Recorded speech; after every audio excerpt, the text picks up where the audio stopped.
I'm going to work that hard to get it, and if they're making better ones that come from overseas, I'm okay with it. Same thing with TVs. Hey, Ben, but I just heard, we just showed the report where we compared the two cars, and they said, the Malibu was great. It's American made. Are you going to buy a Malibu this year? Seriously? No, but I'm not going to buy anything this year. But that's my point. If they make multiple years of a really nice car that holds up to the standards that I would like, which is competing with the others, I have no problem buying it. I think there's some great GM products out there. I'm just not a Cadillac guy yet. Doesn't mean I won't buy one in the future. But some of the ones they've made, they've mass-produced the point, and they've made them so cheap that they're not dependable. And the worst thing is the resale value. That's why I don't buy them right now. Warren, you struck me as a BMW or a Mercedes guy. I'm surprised that you drive a GM. Well, Don, I grew up in the Midwest, man. I grew up working in unions. I support unions. I support American-made products. And as I say on my show all the time, we may have come here on different ships, but right now we're all in the same boat. And we need to be supporting this country any way we can. And that's part of the problem. We'll support the local mom-and-pop stores, but we don't want to support the big business. So you believe that believe that people should buy American cars, American products? I do. I do. Well, even the president, the new interim president of GM, Fritz Henderson, on this Sunday morning on Meet the Press, said, you know what?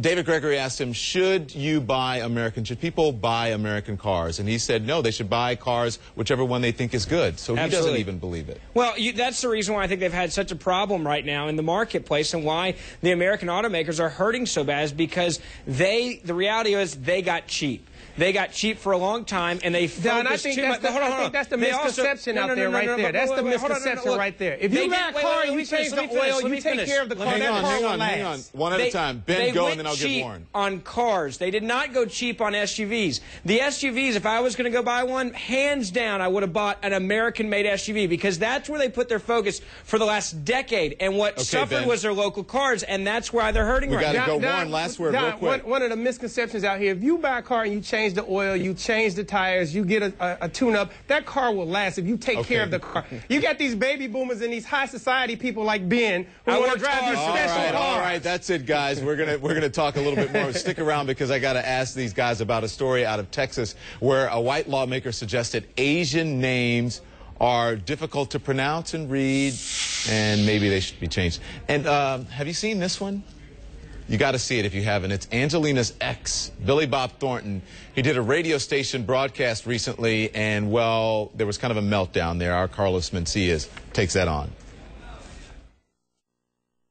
To learn Chinese, I understand it's a rather difficult language. Right. Do you think that it would behoove you and your citizens to adopt a name that we could deal with more readily here?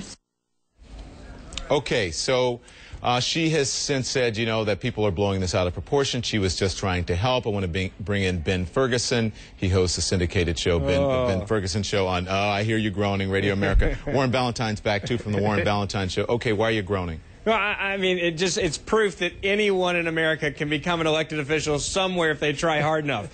I mean, this woman it's amazing. I mean, the American dream is alive and well if this woman can actually get elected somewhere. But it's sad. I mean, for her to go out there and to say this is just one of those comments that there is no amount of apology that can make it better. America was created as a big melting pot. Allow people, if we can't fix the problem with voter fraud without asking people to change their names, we got some serious issues in America. Are you sure you're a conservative? I am, but I mean, if that's the only way we can fix this, we're really in trouble. Listen, her words may have been wrong.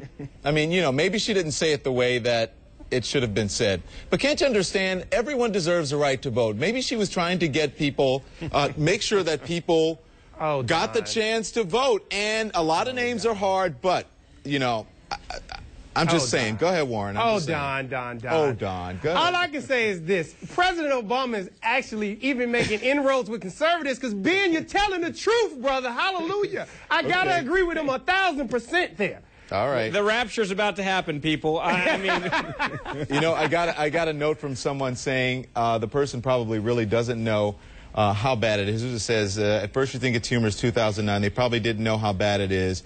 And would we suggest Italians, Poles, and Russians to change their names too? Well, what about common names? I can't spell a Polish name to save my life, and I live in Chicago where there are lots of Poles. I got to go, Ben. We'll have to save it. You're going to join us on the weekend, so I'll see you then. All right, thanks to both of you. Thanks, Don. All right.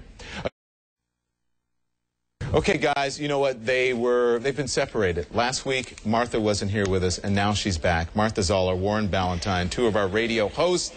You two will be quite busy next week talking about all of these issues. Happy Easter to you, first of all. Happy Easter, guys. Let's talk about the Pirates. And Martha, since you're away next week, I'm going to talk with you. Okay. It was seen that the Obama administration made a good move, made a good call. The president said that, had the final sign-off.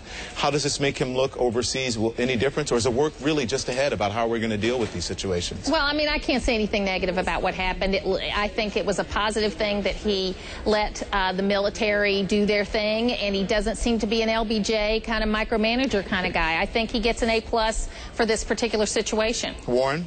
I think this was huge for President Obama, and I'm going to tell you why. It showed that he's diplomatic, but at the same time, if you do not want to negotiate with us, he's not afraid to use force. I think this is going to play well with the overseas people, and I think it's going to play well with the military and us on the home front, because now we have a president who's not just going to talk the talk, but he's going to walk the walk as well. But we do have to figure out how not to have this happen again, which I think it's great that we have the captain, and that was good work. Tough work, but this has been going on for a very long time. I mean, our first war that we ever fought was against the Barbary pirates. So this is an issue. Free trade in the sea lanes continues to be a big issue. I think it's going to be a challenge ahead, especially we hope that this situation doesn't fire them up and so that they try to retaliate. Let's talk about taxes now, because I know one young lady next week who is attending one of these parties, these tea parties that are taking place all over America.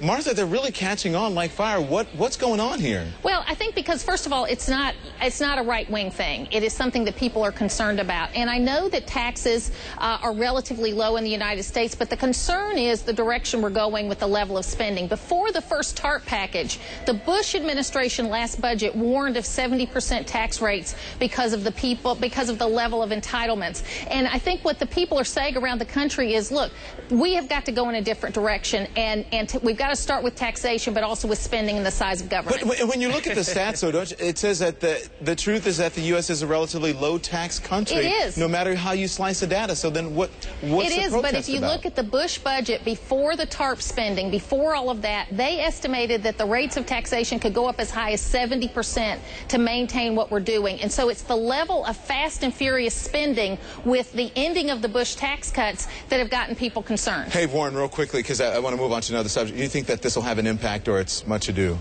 Much to do. I mean, it's kind of hilarious to me that now they want to start having tea parties, even with this possibility of this tax rate. We don't know what's going to happen yet, and they're trying to, I guess, be proactive, and they have no idea what's going to happen. The right to protest is in the Constitution. It is, and it's coming from the right wing. More power to you guys. It's not the right wing. It is across the board. You're going to see that on Wednesday. All right, let's talk about what happened just last week in Vermont and Rhode Island. You know what we're talking about? We're talking about gay marriage, and it is a heated subject. Every time we talk about that, about guns, and also about the decriminalization of marijuana, we get a lot of responses, also on the Pirates as well. The last poll that we have, the CNN poll, this is from June of '08, and the question was, should gay marriage be recognized by law as valid? 44% of people said yes, 53% said no. Martha, I know that you said that you were re-examining your stance on decriminalizing marijuana. Where are you standing now on the issue of same-sex marriage? Well, I think what's going to happen, eventually DOMA is going to be challenged. That's Defense of Marriage Act is going to be challenged in the Supreme Court. And I don't think it's going to hold up, if you want to know the truth. And then we're going to have to go back to the drawing board. I don't advocate same-sex marriage. I have not changed my view on that. I do support civil unions, though. I think it's a legal issue. And again, all roads lead back to tax reform. We have these very heavy taxes on people that are single, and it creates a lot of problems. But Martha, I think you have a point there, because I'm reading in the New York Times this morning as well, saying that this is going to be an issue because of the number of states and provinces that are passing it, that this is going to end up in the Supreme, in front of the Supreme Court. I think it will because of the full faith and credit clause. Yeah. Well, let me tell you what happens with the law. Talking as a lawyer, you have something that's called precedent. And when you see these other states coming in and making this law, most other states will follow into that trend because they want to have a unified code across this country. So it won't surprise me if this gets to the Supreme Court. And what will be surprising to me, though, is if it gets to the Supreme Court and is denied. I think that this country is moving towards the direction of making same-sex marriage legal in this country. And it'll be a constitutional amendment movement, though. And I think that the reason that this is happening is because of tax reform.